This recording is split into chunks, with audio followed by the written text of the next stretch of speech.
What's going on, everybody? I've got some unfortunate news today.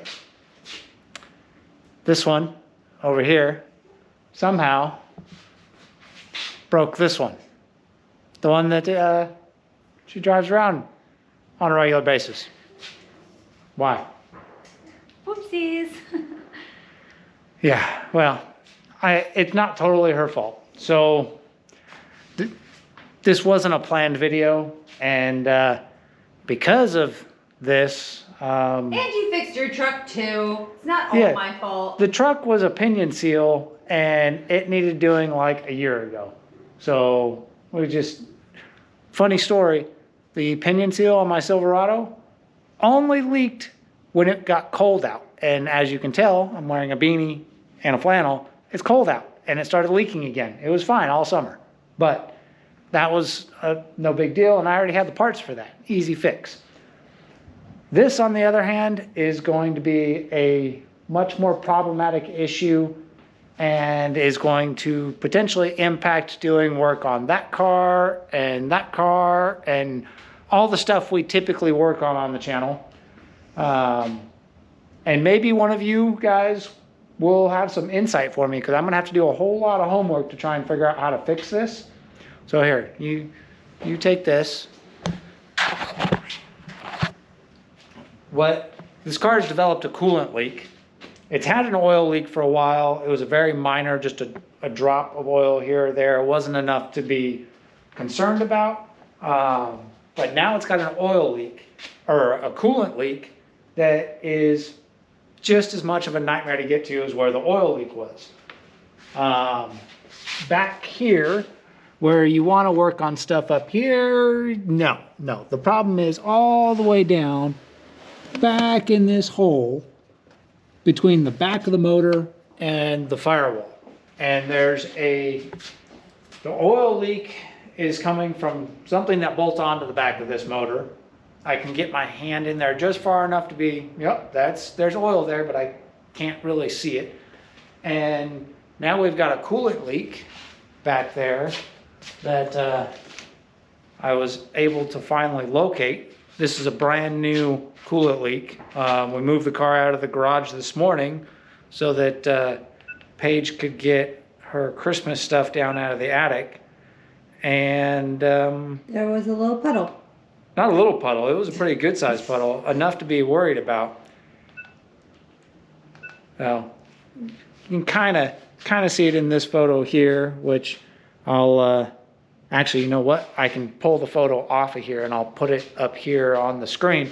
But using the borescope from underneath and fishing my way up behind the backside of the motor, I found where the source of the coolant is coming from, which is right behind the head on the motor. And well, there's no way to get back there. Definitely no way to get any tools back there. I can't even get my hand back in there far enough to get to where the coolant leak is on the hose. So I'm not exactly sure what we're going to do about fixing this, because I don't know how to get to the backside of this motor yet. And with it leaking as much coolant as it's leaking, we're definitely not driving it, because that's just asking for a disaster. Which means it has to move to the top of my priority list. So if you know anything about working on the Cadillac ATS, this is a 2013, and how you work on anything on the back of this motor, I'd like to know. So drop on down there in the comments and let me know.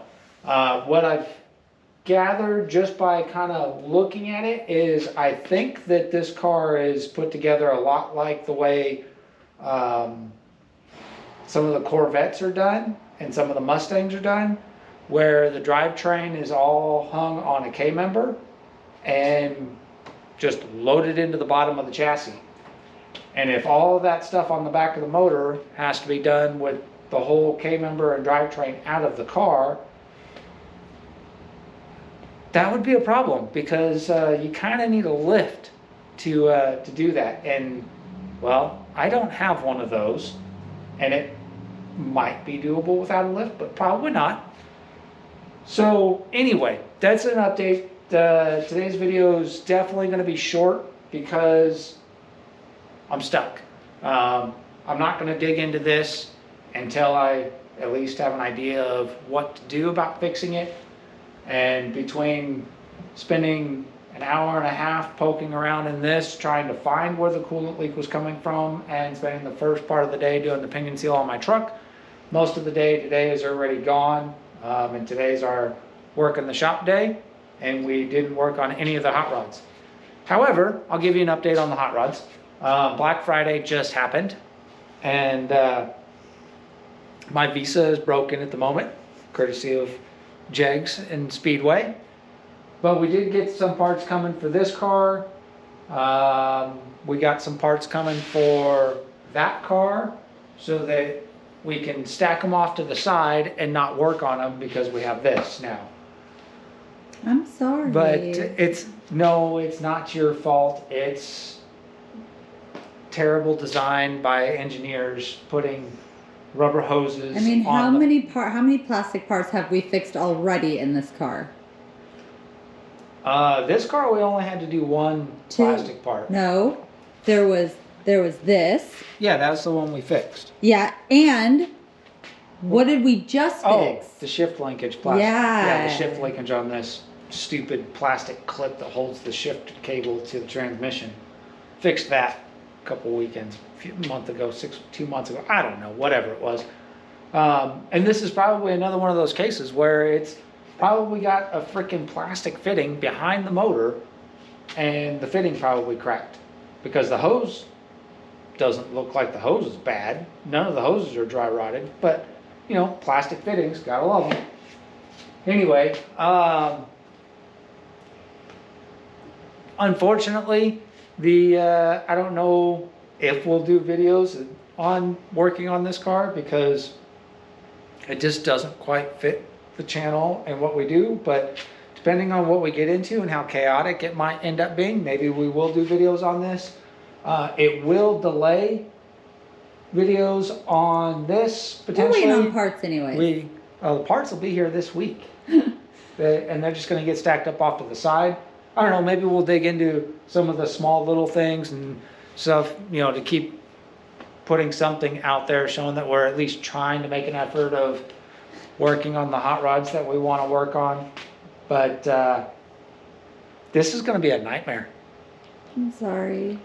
I don't know what else to do or what else to say about it other than it's going to be a nightmare because I just don't know how to get back in there. But anyway, we appreciate you guys sticking around and checking out the video. And like I said, if you happen to know how to access the back of this motor without tearing the whole car apart, that would be useful information for me. I am going to consult the Googles and do a good bit of research because it's what I got to work on now. So with that being said, unfortunately that's going to be all for this video, so we'll see you guys on the next one. Hopefully not this car, but it probably will be.